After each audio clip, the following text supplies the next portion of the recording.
Hello दोस्तों, good morning, good evening, Radhe Radhe. आपका हमारे यूट्यूब चैनल लक्ष्य क्लासेस एम के बरुआ सागर में एक बार फिर से स्वागत है।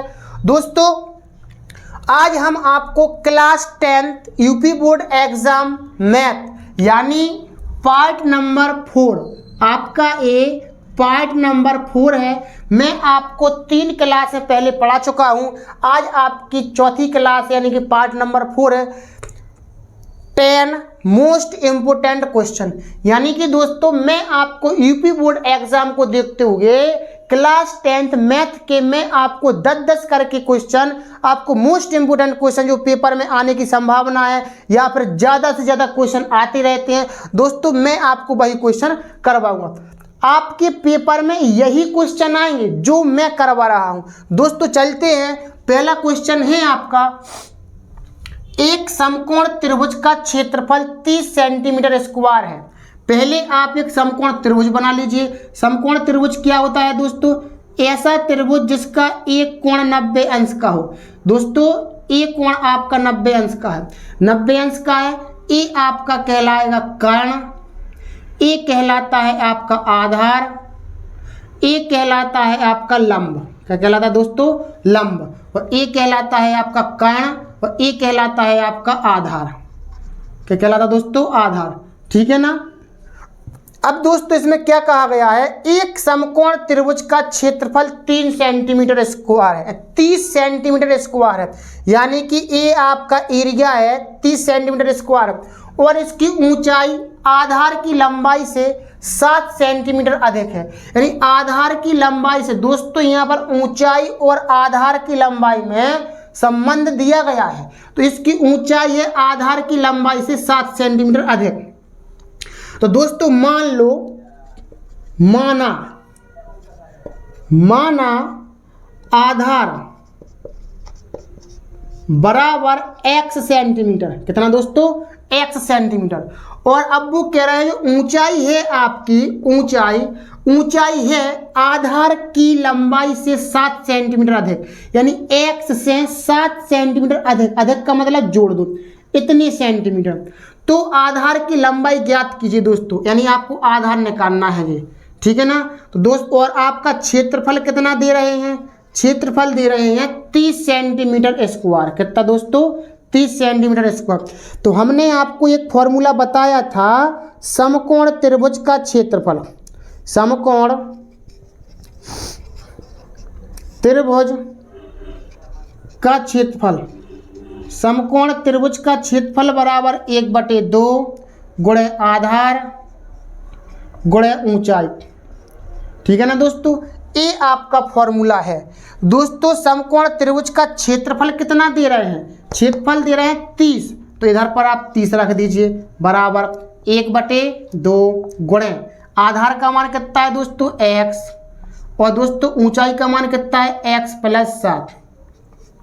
कितना है दोस्तों? x + 7। 2 का गुणा कीजिए दोस्तों इसमें, 30 दूनी 60। क्या है दोस्तों? 30 दूनी 60। अब इसका गुणा कीजिए x का अंदर, x का गुणा x में कीजिए दोस्तों, आएगा आपका x² प्लस x का गुणा दोस्तों इसमें कीजिए, कितना आएगा आपका? 7x। कितना आएगा दोस्तों? 7x। 60 को कर दीजिए इस साइड पक्षांतर, तो आपका बनेगा x² + 7x माइनस के 60 बराबर 0। क्या बनेगा दोस्तों? 60 बराबर 0। हम इसको यहाँ पर सॉल्व कर रहे हैं। ठीक है ना दोस्तों। तो x² प्लस के 7x माइनस के 60 बराबर 0, ये आपका द्विघात समीकरण बन चुका है दोस्तों। क्या बन चुका है? द्विघात समीकरण। द्विघात समीकरण को सॉल्व करना मैंने आपको सिखाया है बहुत ही सिंपल तरीके से, यानी 60 का गुणा कीजिए पहले इधर पर, x² के कुछ है नहीं तो आप 1 मान लीजिए, यानी कि 60 गुणे 1, तो 60 एकम 60। इस 60 के ऐसे गुणनखंड कीजिए जिसके जोड़ घटाना 7x बन जाए। या तो जोड़ने पर 7 आना चाहिए या फिर घटाने पर 7 आना चाहिए दोस्तों। कितने? या तो जोड़ने पर या फिर घटाने पर। तो दोस्तों 60 को हम लिखेंगे 12×5 = 60। कितना दोस्तों? 12×5 = 60, यानी इस इन दोनों का यानी 60 की हमने दो गुणनखंड तोड़े, 12 गुणे 5, तो 12 पंच 60, इनका गुणा करने पर 60 आना चाहिए। और इन्हीं को जोड़ने पर 12 और 5 को या तो आप जोड़ें या आप घटाएं, 7 बनना चाहिए। तो यानी कि आप यदि 12 में से 5 घटाते हैं तो 7 बन रहे हैं। ठीक है दोस्तों, अब हम चलते हैं। एक्स स्क्वायर प्लस के 12x माइनस के 5x माइनस के 60 बराबर 0। दो दो की आप ऐसे जोड़े बना लीजिए। इधर एक्स स्क्वायर है, इधर पर x, एक x कॉमन लीजिए, x प्लस 12, इधर पर माइनस चिन्ह है, इधर पर माइनस, तो माइनस चिन्ह कॉमन आएगा। इधर 5 है, इधर पर 60 है, तो दोस्तों 5 कॉमन लीजिए, तो x प्लस 5 का भाग दीजिए 12 में से 0। दोस्तों इन दोनों कोष्टकों में एक सी संख्या आ चुकी है, आप समझ जाएंगे आपका सवाल सही जा रहा है, कहीं गलत नहीं हुआ है। तो दोस्तों x प्लस 12 एक कोष्टक में, दूसरे कोष्टक में x माइनस 5, क्या दोस्तों x माइनस 5 बराबर 0। अब दोस्तों इसको 0 के बराबर कर दीजिए, x प्लस 12 बराबर 0 और x माइनस 5 बराबर 0। 12 को पक्षांतर कीजिए, 5 को पक्षांतर, तो x बराबर 12 और माइनस के 12, सॉरी प्लस के 12 थे, पक्षांतर करेंगे माइनस के 12 और x बराबर प्लस के 5 हो जाएंगे। तो दोस्तों आपको x का मान माइनस वाला नहीं लेते हैं, आप प्लस वाला लीजिए, तो x का मान जैसा ही कहलाएगा। लेकिन आपको निकालना क्या है, आपको निकालना है आधार की लंबाई ज्ञात कीजिए। दोस्तों आधार की लंबाई आपकी कितनी है, x, यानी आधार बराबर आपने x माना था, x का मान आपका 5 है, तो 5 आपका आंसर कहलाएगा। ठीक है ना दोस्तों।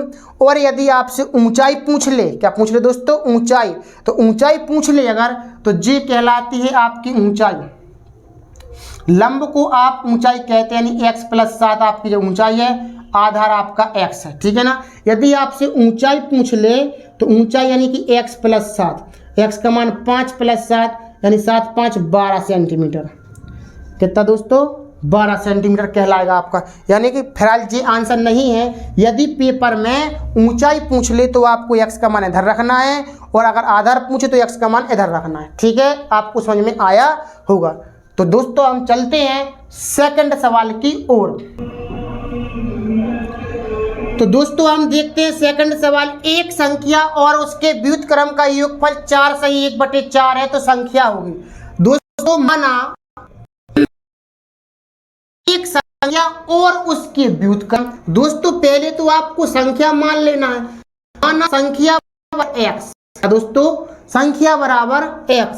अब आप क्या करना है, संख्या का व्युत्क्रम, दोस्तों संख्या का व्युत्क्रम, दोस्तों किसी भी संख्या का व्युत्क्रम करोगे तो उस संख्या के बटे में लिखना है। आपको क्या लिखना है, 1 के बटे में, तो 1/x, एक व्युत्क्रम हो जाएगा 1/x। अब आया प्रश्नानुसार, दोस्तों प्रश्नानुसार क्या लेंगे, वे क्या है, संख्या यानी x और व्युत्क्रम यानी 1x जे व्युत्क्रम, इनका योगफल है कितना, 4 सही 1/4। इसको आप सही तरीका से लिखेंगे तो 4 × 16 और 17/4, दोस्तों 17/4। इस तरीके से आपको समझ आया। 17 कहां से आया, जे संख्या और संख्या के व्युत्क्रम का योगफल 4 सही 1/4 है। इसको हम सही तरीके से लेंगे, 16 और 1/4। ठीक है ना। इतनी तो भिन्न आ ही होगी। आप इसके नीचे दोस्तों 1 मान लीजिए, इसका एलसीएम लीजिए, कितना आएगा आपका x, कितना दोस्तों x, एक का x में लीजिए x बार जाएगा, x में कीजिए x कट गया, एक का गुणा करो, 1 में से 1 बराबर 17/4। 4 का इधर गुणा कीजिए और x का इधर गुणा कीजिए, 4 गुणा करेंगे दोस्तों तो इसमें भी होगा और इसमें भी होगा, यानी कि 4x स्क्वायर और 4 एकम x का 17, x एकम 17 है। 17x को एक पक्षांतर करिए तो पहले घातवा पद, फिर 17x माइनस के, फिर प्लस के 4 बराबर 0। ठीक है ना दोस्तों। अब इसके हम गुणन आप बता रहे हैं, 4x प्लस 17x और प्लस 4 0, कितना दोस्तों 4 बराबर 0। दोस्तों गुणनखंड करना मैंने अभी जस्ट बताया, इसके पहले 4 गुणा 4 में 4 के 16, कितने दोस्तों 4 चौके 16। 16 ऐसे गुणनखंड तोड़िए कि उन्हें जो घटाना 17 है। कितने बन जाए दोस्तों? 17। तो 16 कम 16 माइनस के 16 माइनस के 1, तो माइनस के 16 माइनस कितने होगा दोस्तों? माइनस के 17, यानी माइनस के 17 ये, तो माइनस माइनस की साइन देनी पड़ेगी, जिससे कि जुड़ तो जाएंगे लेकिन आंसर माइनस का आता है। माइनस के 16 माइनस के आएंगे माइनस एक्स माइनस के 1x प्लस के 4 बराबर 0। दो दो के क्या बना? जोड़ा। क्या बनाइए दोस्तों? जोड़ा। क्या चीज कॉमन? इसमें से 4 16, तो 4 कॉमन आएंगे, यानी कि कॉमन लेने का अर्थ होता है दोस्तों हमें ऐसा पहाड़ा ढूंढना है उस पहाड़े से 4 भी कट जाए और 16 भी कट जाए, तो 4 का पहाड़ा है। 4 और पर x, तो 1x कॉमन लीजिए, 4 कॉमन है, 1x कॉमन, तो 1x 4 का 16 में लीजिए 4 जाएगा, x तो कॉमन आ ही गया था। इधर पर आप माइनस 1 कॉमन, जब कुछ कॉमन नहीं आए कॉमन लेते हैं, इधर बचेगा आप x माइनस का भाग प्लस, तो माइनस 1 भाग 4 में 4 बार, ठीक है ना। x माइनस 4 x माइनस 4 एक संख्या के दोनों कोष्टक में सवाल सही है, तो x माइनस 4 कोष्टक में और जे 4x माइनस 1 जे एक कोष्टक में, ठीक है ना। तो इसको 0 के बराबर, x माइनस 4 बराबर 0, 4x माइनस 1 बराबर 0, वन को पक्षांतर करो, उत्तर को पक्षांतर, तो x बराबर प्लस 4, 4 बराबर प्लस 1।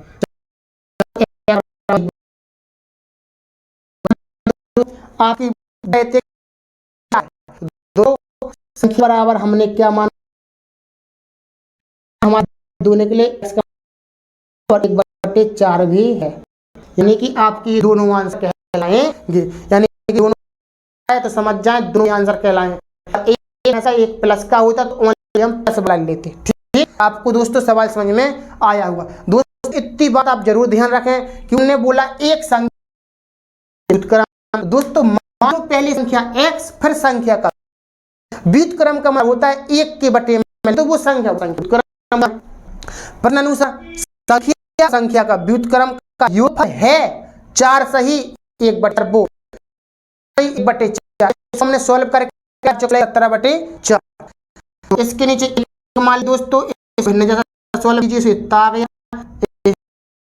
तो दोस्तों हम देखते हैं क्वेश्चन नंबर 4। क्वेश्चन नंबर 4 आपका क्या है? यदि एक रेलगाड़ी की चाल 5 किलोमीटर प्रति घंटा बढ़ा दी जाती है तो रेलगाड़ी 360 किलोमीटर की दूरी तय करती है, तो तय करने में 1 घंटा कम समय लेती है, तो रेलगाड़ी की चाल ज्ञात करें। दोस्तों सबसे पहले हमें क्या करना है? माना रेल की चाल, क्या दोस्तों? माना रेल की चाल बराबर x किलोमीटर प्रति घंटा। अब दोस्तों क्या है? आपकी दूरी कितनी है? 360। कितनी है दोस्तों दूरी है आपकी 360 किलोमीटर। कितनी है? 360 किलोमीटर की दूरी है, तय करने में 1 घंटा कम समय लेती है। दोस्तों इस चाल से इतनी दूरी तय करने में कितना समय लगा? यानी कि x किलोमीटर प्रति घंटा की चाल से 360 किलोमीटर की दूरी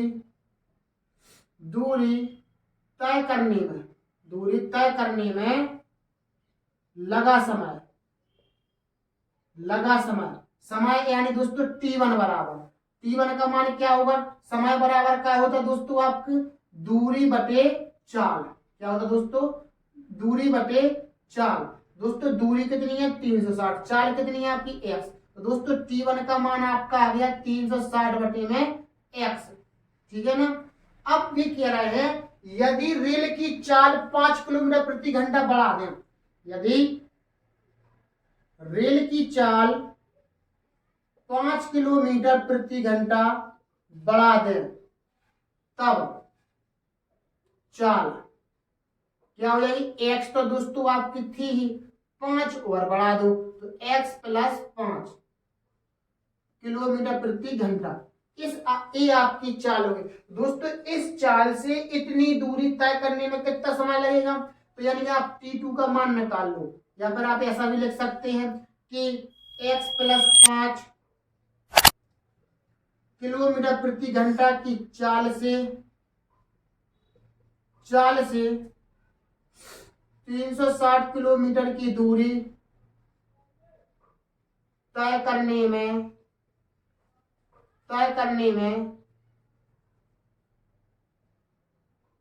लगा समय। दोस्तों क्या समय लगेगा आपका, T2 बराबर दूरी कितनी है 360, चाल कितनी हुई दोस्तों x प्लस 5, कितनी होगी दोस्तों x प्लस 5। ये आपका T2 यानी कि जे आपकी घंटे में निकलेगा और इतने घंटे इसको लगेंगे।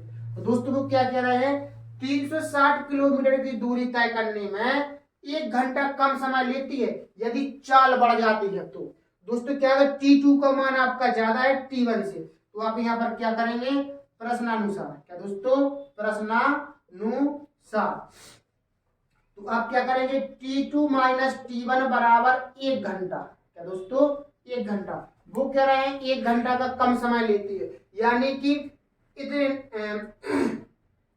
x किलोमीटर प्रति घंटा की चाल से अगर 360 किलोमीटर की दूरी तय करती है तो इतनी घंटा लगती है। अब भी कह रहे यदि हम रेल की चाल 5 किलोमीटर प्रति घंटा यदि हम बढ़ा दें तो 360 किलोमीटर की दूरी तय करने में कितना समय लगेगा, 1 घंटा कम समय लगेगा, यानी कि बोले तो जी समय का है अपने पास ज्यादा है दोस्तों, क्या है दोस्तों, ज्यादा।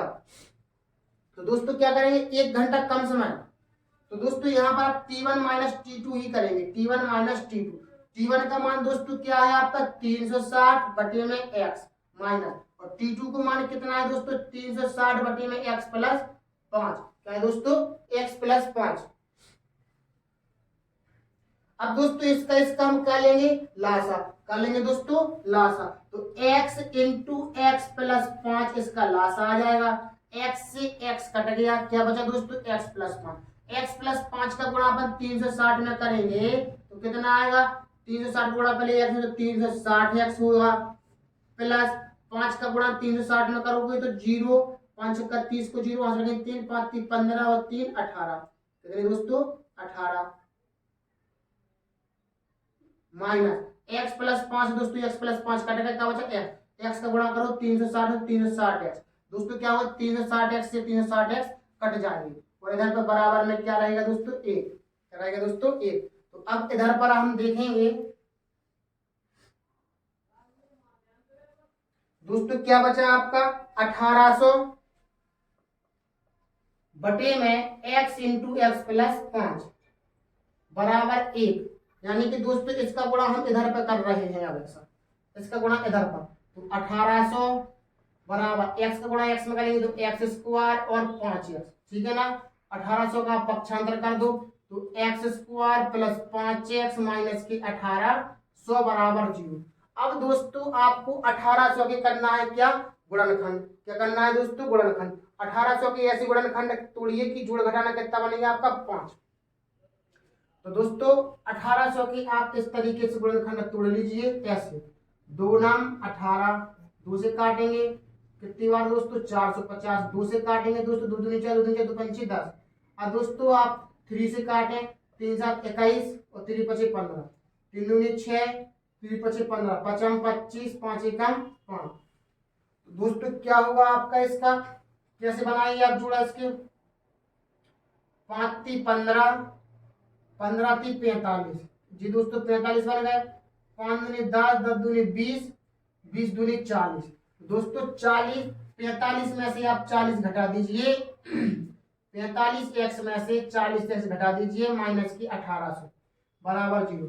दोनों के क्या बना लीजिए दोस्तों, जोड़ा, x इंटू एक्स कॉमन ले लीजिए x प्लस 45, 40 कॉमन ले लीजिए इधर से तो x प्लस 45 इधर बचेंगे बराबर 0। दोस्तों एक कोष्टक में x प्लस 45, दूसरे कोष्टक में x माइनस 40 बराबर 0। इसको दोस्तों 0 के आप बराबर कर दीजिए इस तरीके से, 40 को पक्षांतर 45 को पक्षांतर, x बराबर माइनस 45 x बराबर प्लस 40, ठीक है ना दोस्तों। इस तरीके से आप प्लस माइनस वाली संख्या नहीं लेंगे, प्लस वाली लेंगे। आपको बताना थी चाल, रेल की चाल, चाल क्या थी x का मान कितना आएगा 40, तो किलोमीटर प्रति घंटा, ये आपका आंसर रहेगा, ठीक है दोस्तों। इस तरीके से हमने आपको सवाल समझाया है, एक बार और समझ लीजिए। वे कह रहे हैं यदि एक रेलगाड़ी की चाल 5 किलोमीटर प्रति घंटा बढ़ा दी जाती है तो रेलगाड़ी 360 किलोमीटर की दूरी तय करने में 1 घंटा का कम समय लेती है। तो दोस्तों क्या है, माना रेल की चाल आपकी हुई x किलोमीटर प्रति घंटा, दूरी कितनी है 360, तो x किलोमीटर प्रति घंटा की चाल से 360 किलोमीटर की दूरी तय करने में लगा समय कितना है, दूरी बटे चाल, तो 360 बटे x कितना दोस्तों 360 बटे एक्स। यदि रेल की चाल 5 किलोमीटर प्रति घंटा बढ़ा दें तब चाल का होगी x प्लस 5 होगी। पहले थी x, अब 5 किलोमीटर प्रति घंटा बढ़ा दें x प्लस 5। तो x प्लस 5 किलोमीटर प्रति घंटा की चाल से 360 किलोमीटर की दूरी तय करने में कितना समय लगा दोस्तों? इतना समय। तो भी कह रहा है कि 1 घंटा को कम समय लगता है। तो प्रश्न अनुसार t1 माइनस t2 दोस्तों कर दो, बराबर में 1 लिख दो, और t1 का मान 360 बटे x, t2 का मान 360 बटे x प्लस 5। अब दोस्तों क्या है, इसको भिन्न जैसा सॉल्व कर दीजिए। तो x इंटू एक्स प्लस 5 इसका लास आ गया, x से x कट गया, x प्लस 5 गुना 360 में किया तो 360x प्लस के 1800 है, माइनस के माइनस x प्लस 5 से x प्लस 5 कट गया, x बचा, x का गुणा 360 में तो 360x बराबर 1। इसका गुणा दोस्तों इधर करना है, 360 से 360x कट गया क्योंकि प्लस माइनस है। क्या बचा दोस्तों? 1800 बटे में x इंटू एक्स प्लस 5 बराबर में, इसका गुणा इधर कर दो और इस x का भी अंदर कर दे जाओ, एक्स स्क्वायर प्लस 5 है दोस्तों, 1800 को उस साइड ले जाओ, x square plus 5x minus के 1800 बराबर 0। अब दोस्तों क्या है, यहाँ पर द्विघात समीकरण बनेगा, द्विघात समीकरण को सॉल्व कीजिए तो माइनस वाला नहीं लेना है, प्लस वाला लेते हैं अपन मान हमेशा। तो x का मान कितना आ गया दोस्तों? 40, यानी कि 4 आपकी निकल गई।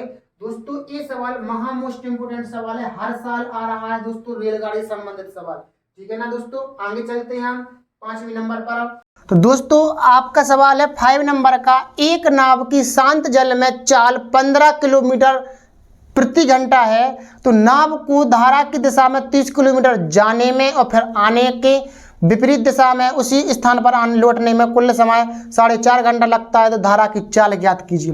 दोस्तों नाव की शांत जल में चाल कितनी है, हल करें। नाव की शांत जल में चाल, नाव की शांत जल में चाल है दोस्तों 15 किलोमीटर प्रति घंटा। क्या दोस्तों? 15 किलोमीटर प्रति घंटा। और माना धारा की चाल है x किलोमीटर प्रति घंटा। क्या दोस्तों? x किलोमीटर प्रति घंटा। और दूरी कितनी है आपकी? दूरी है आपकी 30 किलोमीटर प्रति घंटा। क्या है दोस्तों? 30 किलोमीटर प्रति घंटा।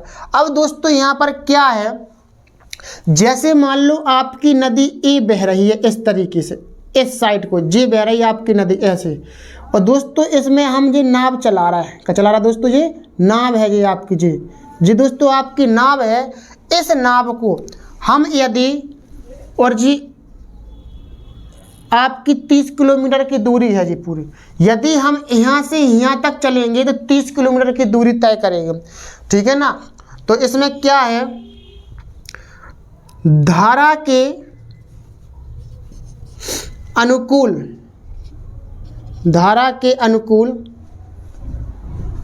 नाव की चाल। दोस्तों धारा के अनुकूल का मतलब क्या होता है? जिस साइड नदी बह रही है उसी साइड यदि हम नाव को चलाएं तो दोनों की चाल जुड़ती हैं। क्या होती है दोस्तों? जुड़ती हैं। यानी शांत जल में नाव की चाल कितनी है दोस्तों? 15, और प्लस में दूरी कितनी है, धारा की कितनी है दोस्तों? x। तो यानी कि 15 प्लस x किलोमीटर प्रति घंटा, ठीक है ना दोस्तों। इस तरीके से अब यहाँ से लेकर यहाँ तक पहुँच तो गए हम, लेकिन फिर यहीं से अपन को वापस लौटना है, इस साइड चलना है, अपन को इस साइड आना है। तो दोस्तों क्या है, शांत जल में अब धारा के अनुकूल, अब धारा के विपरीत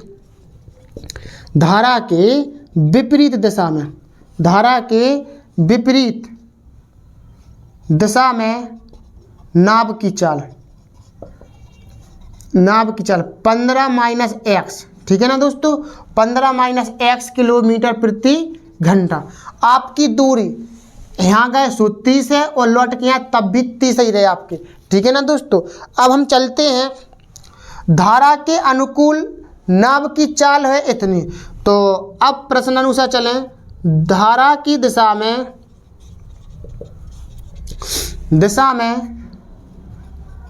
30 किलोमीटर जाने में लगा समय, 30 किलोमीटर जाने में लगा समय t1 बराबर कितना है दोस्तों? t1 दूरी है आपकी 30 और चाल है कितनी?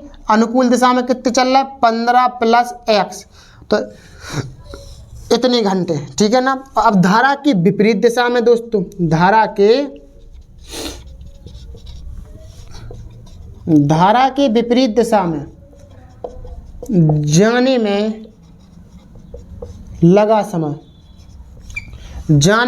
लगा समय, T2 बराबर 30/15 माइनस एक्स, यानी कि समय बराबर दूरी बटे चाल।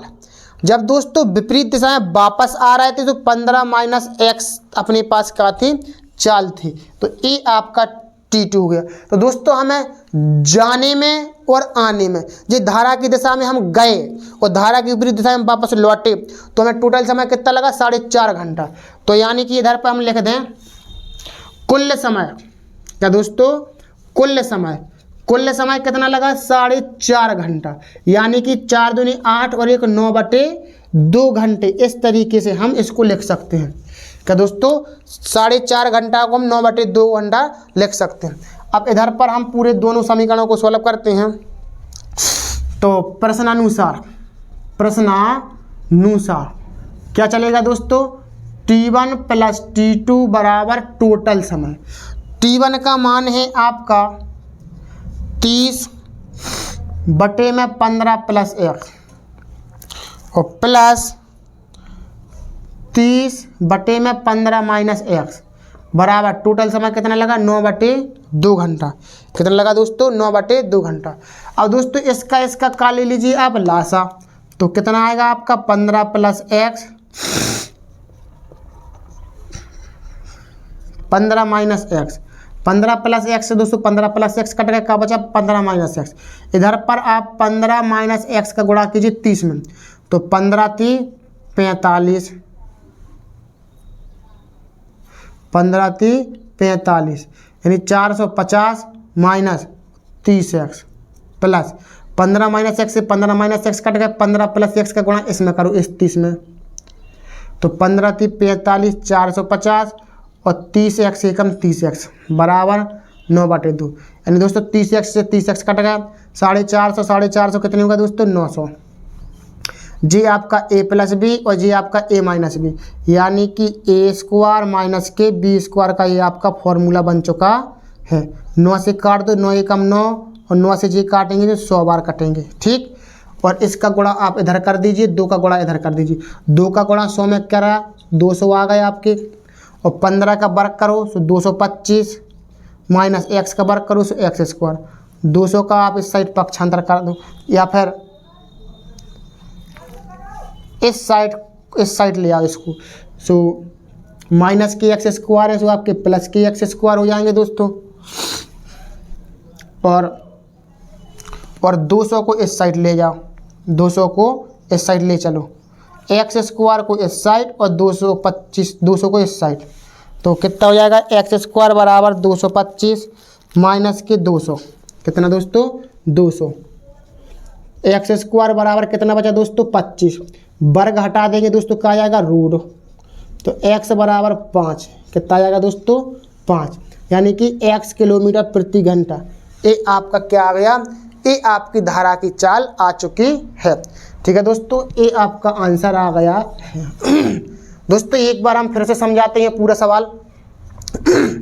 एक नाव की शांत जल में चाल 15 किलोमीटर प्रति घंटा है दोस्तों, तो नाव की शांत जल में चाल 15 किलोमीटर प्रति घंटा है, तो भी कह रहे हैं नाव को धारा की दिशा में 30 किलोमीटर जाने और फिर धारा की विपरीत दिशा में उसी स्थान पर लौटने में कुल समय 4.5 घंटा लगता है। तो धारा की चाल है, तो दोस्तों क्या है, धारा की चाल मान लो x 30 किलोमीटर की दूरी है पूरी टोटल मिला के।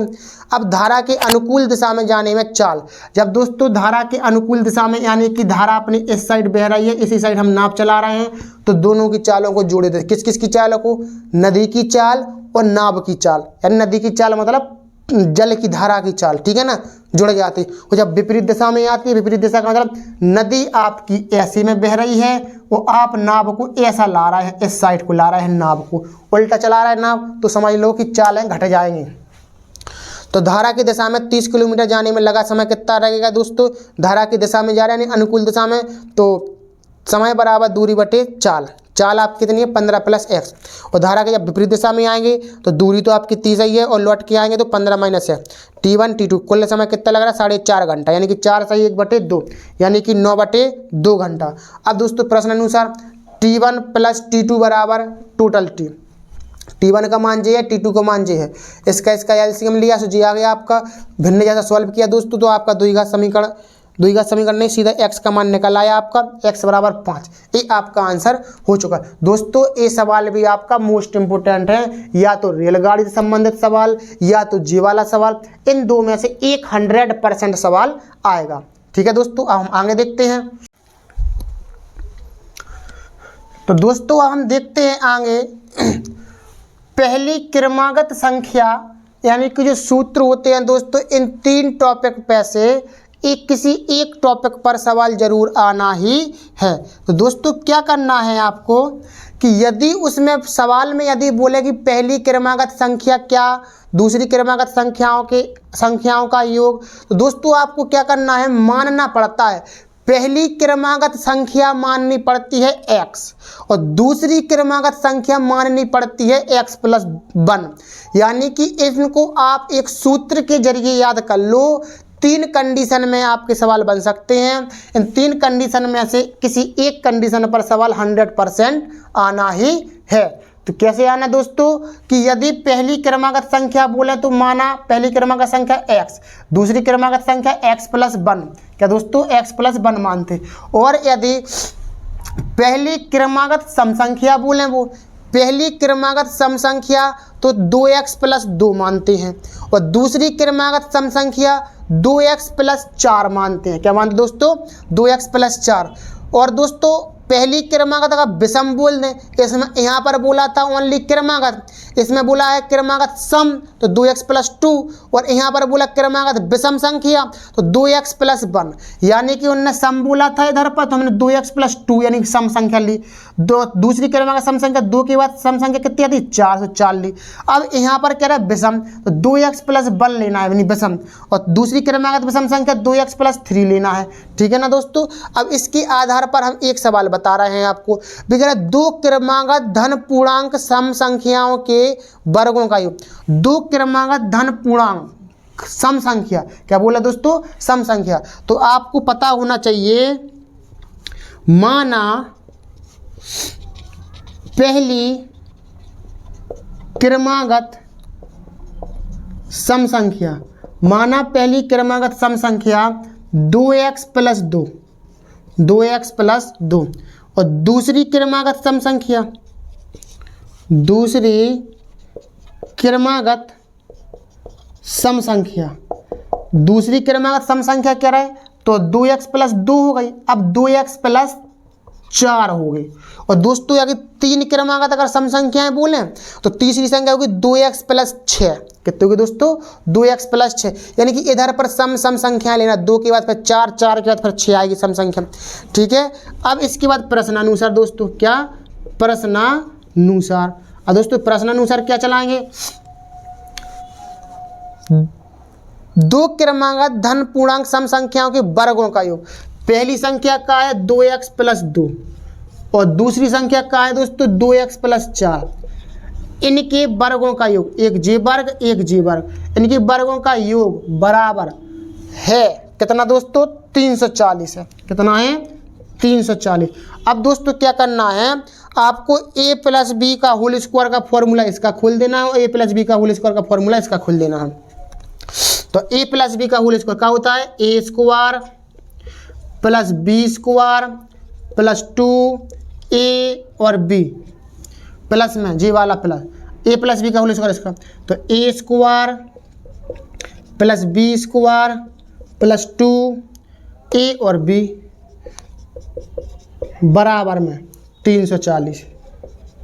ठीक है ना दोस्तों, इस तरीके से आपको सवाल करना है।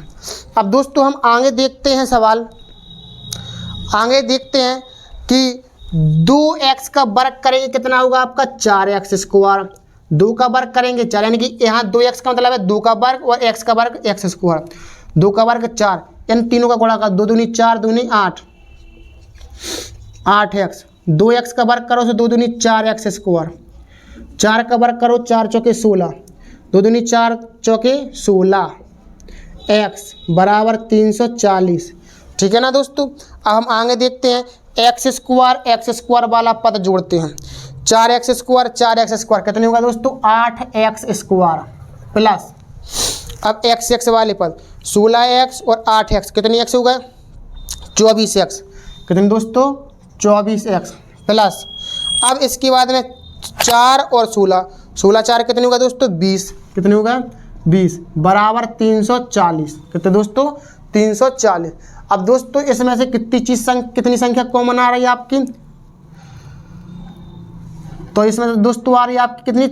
4 कॉमन आ रहे हैं। तो 4 दूनी 8x स्क्वायर, 4 6 24, 4 5 20 बराबर 340। 4 से ये काट दो, 4 8 32 और 4 5 20, 4 8 32, 4 5 20। आपका क्या बचा? 2x square plus 6x plus 5 बराबर 85। 5 का गुणा करो 2 में, 5 दूनी 10। क्या दोस्तों? 5 दूनी 10। अब दोस्तों 10 के ऐसे गुणनखंड तोड़ो आप कि जोड़ घटाना आपके कितने बन जाए? 6x बन जाए। कितनी x बन जाए दोस्तों? 6x बन जाए आपके। कितनी बन जाए दोस्तों? 6x।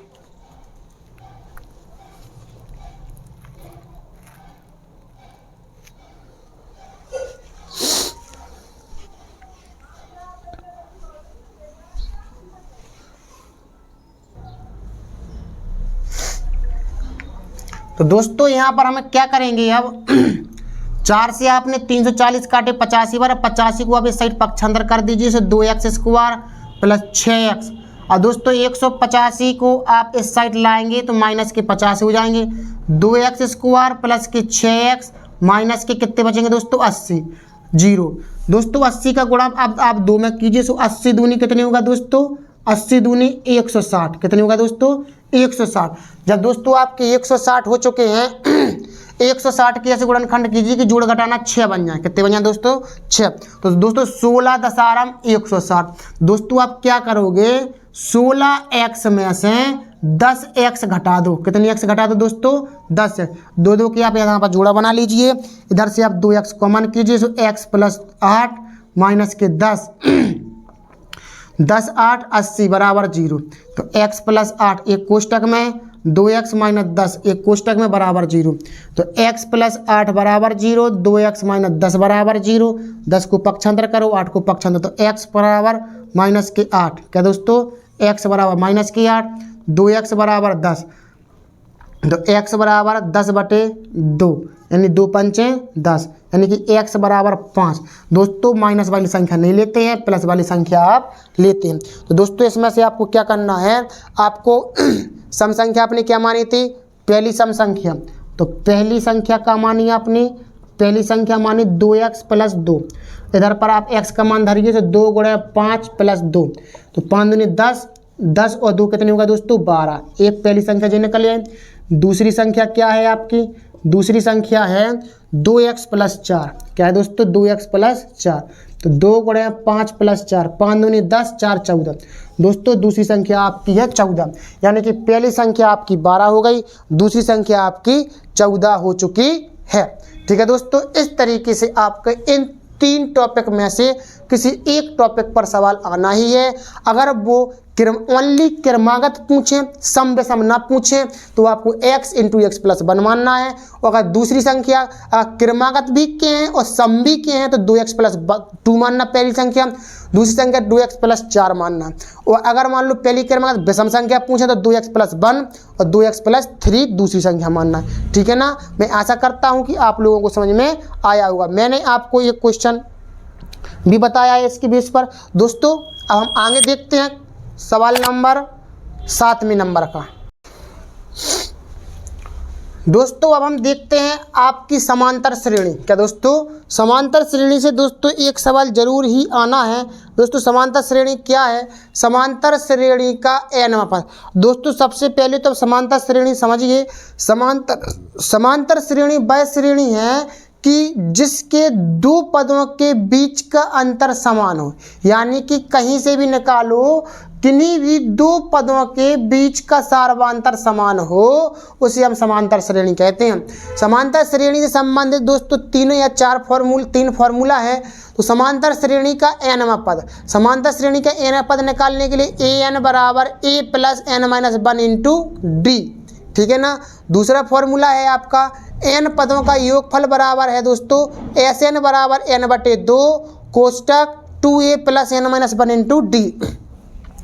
और तीसरा फॉर्मूला है Sn बराबर n/2 और a प्लस l, ठीक है ना दोस्तों। ये आपके तीन फॉर्मूला हैं। अब किसी बच्चे को जो समझ में नहीं आता है कि भैया ये an क्या है, a क्या है, n, दोस्तों a मतलब होता है प्रथम पद, श्रेणी का जो प्रथम पद होता है उसको a से प्रदर्शित करते हैं हम।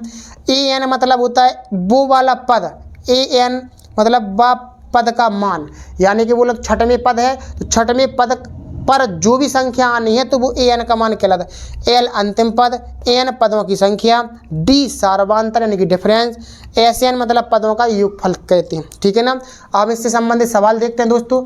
समांतर श्रेणी -5, -1, -3, -7 का सार्वधातुक ज्ञात करें। दोस्तों सार्वधातुक यदि हमें निकालना है तो सार्वधातुक हम क्या दर्शाते हैं, सार्वधातुक हम दर्शाते हैं d से। क्या दर्शाते दोस्तों, d से।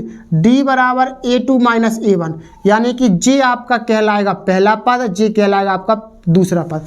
यानी a1 मतलब पहला पद, a2 मतलब दूसरा पद और a3 मतलब तीसरा, a4 मतलब चौथा पद, ऐसे ही हम लगाते जाते हैं आगे। दोस्तों a2 का मान कितना है आपका -1, फॉर्मूला का माइनस जी है। a1 का मान कितना है -5, तो -1 और माइनस गुणा माइनस करेंगे कितना आएगा दोस्तों +5, 5 में से 1 गया दोस्तों कितना बचा 4, तो डिफरेंस कितना आ गया आपका 4। ये आपका आंसर कहलाएगा। दोस्तों आपके सवाल में या फिर आपके पेपर में समांतर श्रेणी से सरल ही सवाल आएगा, कठिन सवाल नहीं आएगा, ठीक है ना। यदि समांतर श्रेणी का सार्वधातुक है -4, दूसरे सेकंड सवाल 9 नंबर का सवाल है। यदि समांतर श्रेणी का सार्वधातुक -4 यानी कि दोस्तों सार्वधातुक मतलब क्या होता है दोस्तों d का मान -4 है तथा 10वां पद -8 है, यानी कि 10वां पद मतलब a10 बराबर -8 है।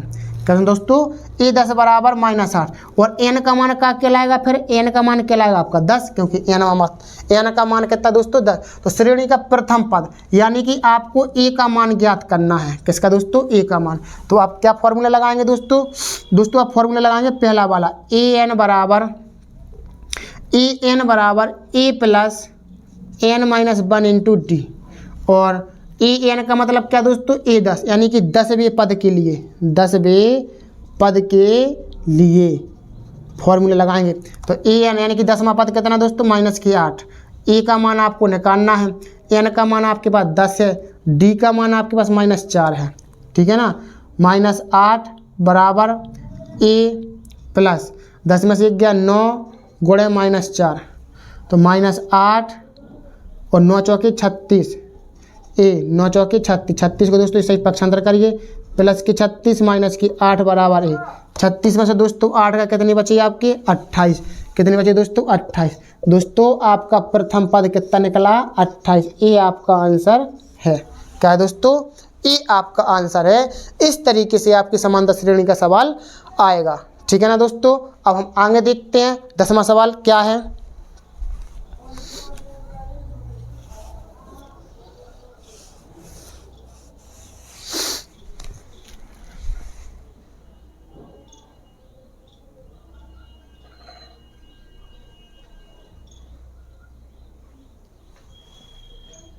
अगला सवाल है, ऐसी दो संख्याएं ज्ञात करें जिनका योगफल 27 और गुणनफल 182। दोस्तों हल यानी कि माना पहली संख्या x और दूसरी संख्या मान लो y, पहली संख्या x और दूसरी संख्या y।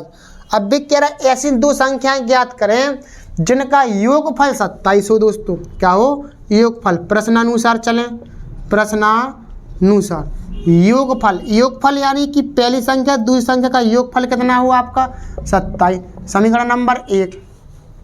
गुणनफल यानी कि x इंटू वाई, गुणनफल कितना हो दोस्तों 182, कितना हो 182। तो दोस्तों क्या करना है आपको, यहाँ से x का मान निकाल लो, y को इसके नीचे ले जाओ तो x बराबर 182/22 जी आपका निकल आया x का मान। तो x का मान समीकरण 1 में रखने पर, x का मान समीकरण 1 में रखने पर, अब दोस्तों क्या है, x प्लस वाई बराबर 27, क्या है, x प्लस वाई बराबर 27। x का मान आप रखिए 182 बटे में y प्लस वाई इसके नीचे 1 मानिए बराबर 27। इसका लासा लीजिए, कितना आएगा आपका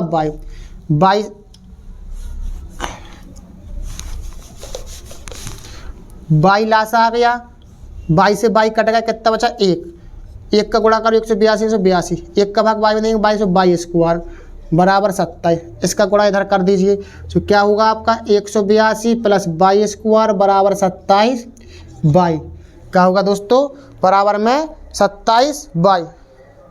अब दोस्तों आपको क्या करना है, 27 y को आपको इस साइड लिखना है, यानी कि द्विघात समीकरण बनेगा y² माइनस के 27y प्लस के 182 बराबर 0। इसको दोस्तों द्विघात समीकरण के रूप में आप सॉल्व कर लीजिए। तो क्या है आपका y² माइनस 27y प्लस 182 बराबर 0। अब दोस्तों 182 के आपको ऐसे गुणनखंड तोड़ना है जिनके जोड़ घटाना आपके कितने बन जाए दोस्तों, 27 बन जाए। कितने बन जाए दोस्तों, 27 बन जाए आपके जोड़ घटाना। तो कैसे, 182 के आधार पर गुणनखंड तोड़िए, 2 नाम 18, 2 एकम 2, कितने से डिवाइड होंगे दोस्तों, 7 से कटेंगे। कितने बार में कटेंगे, 7 से कटेंगे आपके 7 एकम 7, 7 से 8 9, 7 21 13 दोस्तों, क्या होंगे आपके 13 दूनी 26, कितने होंगे दोस्तों 13 दूनी 26।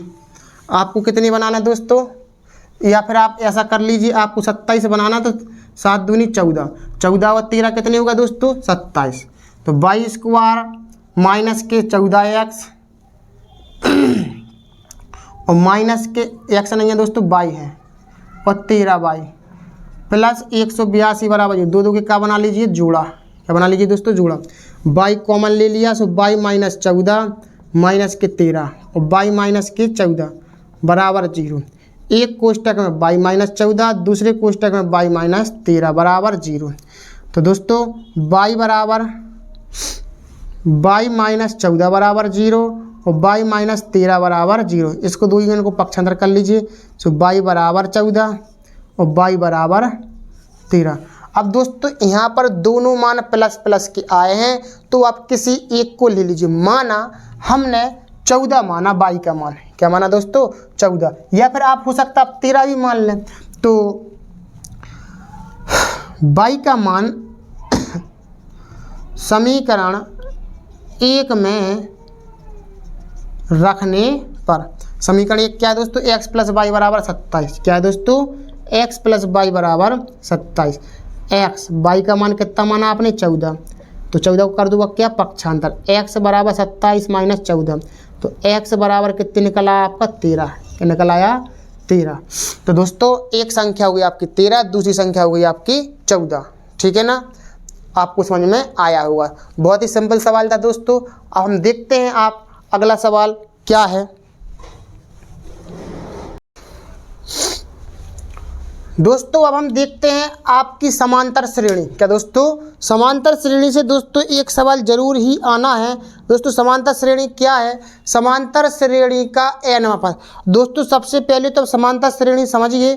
समांतर श्रेणी वह श्रेणी है कि जिसके दो पदों के बीच का अंतर समान हो, यानी कि कहीं से भी निकालो, किन्हीं भी दो पदों के बीच का सार्वंतर समान हो, उसे हम समांतर श्रेणी कहते हैं। समांतर श्रेणी से संबंधित दोस्तों 3 या 4 फॉर्मूला है। तो समांतर श्रेणी का nवां पद, समांतर श्रेणी का n पद निकालने के लिए an बराबर a plus n minus 1 into D, ठीक है ना। दूसरा फॉर्मूला है आपका n पदों का योगफल बराबर है दोस्तों Sn बराबर n/2 कोष्टक 2a plus n minus 1 into D. और तीसरा फॉर्मूला है Sn बराबर n/2 और a प्लस l, ठीक है ना दोस्तों, ये आपके 3 फॉर्मूला हैं। अब किसी बच्चे को जो समझ में नहीं आता है कि भैया ये ए एन क्या है, ए क्या है, एन, दोस्तों ए मतलब होता है प्रथम पद, श्रेणी का जो प्रथम पद होता है उसको ए से प्रदर्शित करते हैं हम। ए एन मतलब होता है वो वाला पद, ए एन मतलब वह पद का मान, यानी कि वो लोग छठवें पद है तो छठवें पद पर जो भी संख्या आनी है तो वो ए एन का मान कहलाता है। एल अंतिम पद, एन पदों की संख्या, डी सार्वधातुक यानी कि डिफरेंस, एस एन मतलब पदों का योगफल कहते हैं। ठीक है ना। अब इससे संबंधित सवाल देखते हैं दोस्तों। समांतर श्रेणी -5, -1, 3, 7 का सार्वधातुक ज्ञात करें। दोस्तों सार्वधातुक यदि हमें निकालना है तो सार्वधातुक हम क्या दर्शाते हैं, सार्वधातुक हम दर्शाते हैं डी से। क्या दर्शाते दोस्तों, डी से। डी बराबर A2 - A1, यानी कि जे आपका कहलाएगा पहला पद, जे कहलाएगा आपका दूसरा पद, यानी A1 मतलब पहला पद, A2 मतलब दूसरा पद और A3 मतलब तीसरा, A4 मतलब चौथा पद। ऐसे ही हम लगाते जाते हैं आगे। दोस्तों A2 का मान कितना है आपका -1, फॉर्मूला का माइनस जी है। A1 का मान कितना है -5, तो -1 और माइनस गुणा माइनस करेंगे कितना आएगा दोस्तों, +5। 5 में से 1 गया दोस्तों, कितना बचा 4, तो डिफरेंस कितना आ गया आपका 4। ये आपका आंसर कहलाएगा। दोस्तों आपके सवाल में या फिर आपके पेपर में समांतर श्रेणी से सरल ही सवाल आएगा, कठिन सवाल नहीं आएगा। ठीक है ना। यदि समांतर श्रेणी का सार्वधातुक है -4, दूसरे सेकंड सवाल 9 नंबर का सवाल है। यदि समांतर श्रेणी का सार्वधातुक -4, यानी कि दोस्तों सार्वधातुक मतलब क्या होता है दोस्तों, डी का मान -4 है तथा 10वां पद -8 है, यानी कि 10वां पद मतलब A10 बराबर -8 है।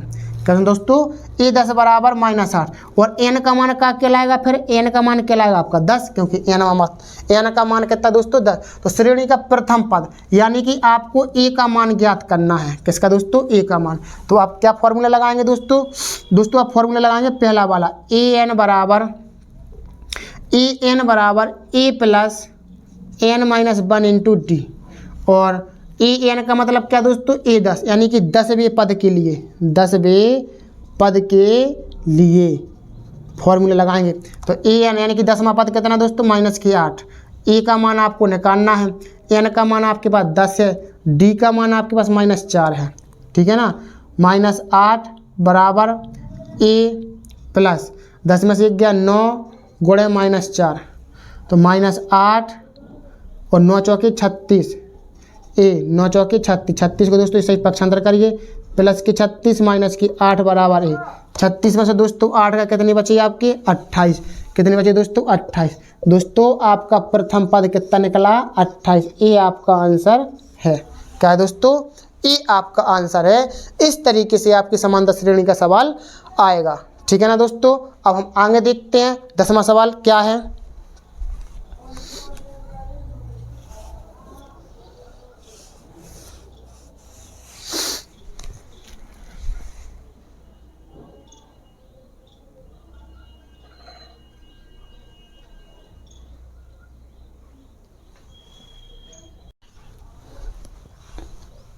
अब दोस्तों देखते हैं 10वां सवाल है आपका, किसी समांतर श्रेणी का 17वां पद उसके 10वें पद से 7 अधिक है तो इसका सार्वधातुक ज्ञात कीजिए। यानी कि दोस्तों इसमें क्या है आपका, माना